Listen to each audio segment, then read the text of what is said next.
నశించుటకు ఎందరో వేచియున్నను, నశింపని నీ పిలుపు నన్ను కాపాడెను.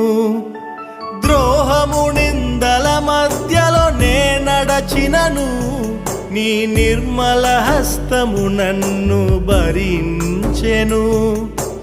యజమానుడా నా యజమానుడా, నన్ను పిలచిన యజమానుడా, యజమానుడా నా యజమానుడా, నన్ను నడిపించే యజమానుడా.